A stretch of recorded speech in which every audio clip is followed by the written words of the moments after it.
یا رب صلی وسلم دائما ابدا علی حبیبک خیر الخلق کلہم۔ عزیز ساتھیو، آج ہم زکوٰۃ ادا کرنے کے اصول کے بارے میں پڑھیں گے۔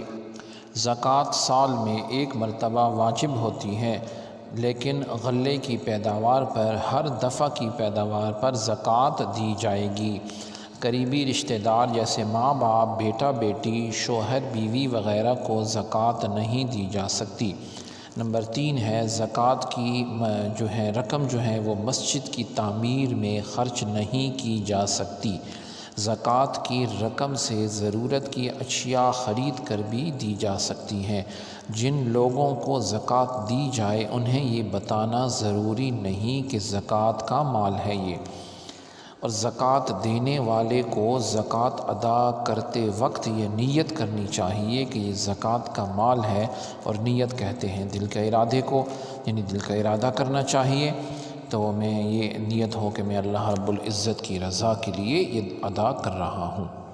زکوٰۃ صرف مسلمانوں سے لی جاتی ہے، مسلمانوں میں ہی تقسیم کی جائے گی، نہ کافروں سے زکوٰۃ لی جا سکتی ہے اور نہ ہی کفار کو زکوٰۃ دی جا سکتی ہے۔ وہ رشتہ دار جن کی کفالت دیکھ بھال شرعاً فرض ہے، والدین ہیں، اولاد ہیں، شوہر بیوی ہیں، انہیں زکوٰۃ نہیں دی جا سکتی۔ دور کے عزیز غیروں کے مقابلے میں قابل ترجیح ہیں۔ عام حالات میں ایک بستی کی زکوٰۃ خود اسی بستی میں تقسیم ہونی چاہیے، اور اگر اس بستی میں مستحقین زکوٰۃ نہ ہوں یا ہنگامی صورتحال ہو، کوئی زلزلہ، سیلاب ہو، قحط وغیرہ ہو، تو پھر دوسری جگہ زکوٰۃ کی رقم وہ تقسیم کی جا سکتی ہے، دوسرے شہر یا بستی میں۔ پھر زکوٰۃ دینے والوں کے بارے میں فقہاء نے فرمایا کہ اطمینان کر لینا چاہیے کہ یہ لوگ زکوٰۃ کے مستحق بھی ہیں یا نہیں، اور مستحق زکوٰۃ کو یہ بتانا ضروری نہیں کہ یہ پیسہ یا مال یہ زکوٰۃ کا ہے۔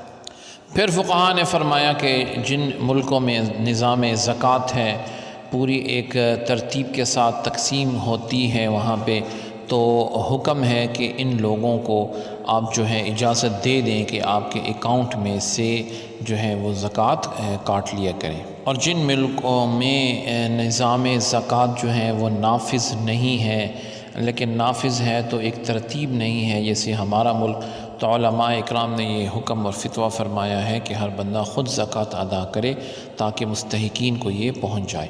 سبحانک اللہم و بحمدک، اشہد ان لا الہ الا انت، استغفرک و اتوب الیک، وصلی اللہ تعالی علی خیر خلقہ محمد وعلی آلہ واصحابہ اجمعین برحمتک یا ارحم الراحمین۔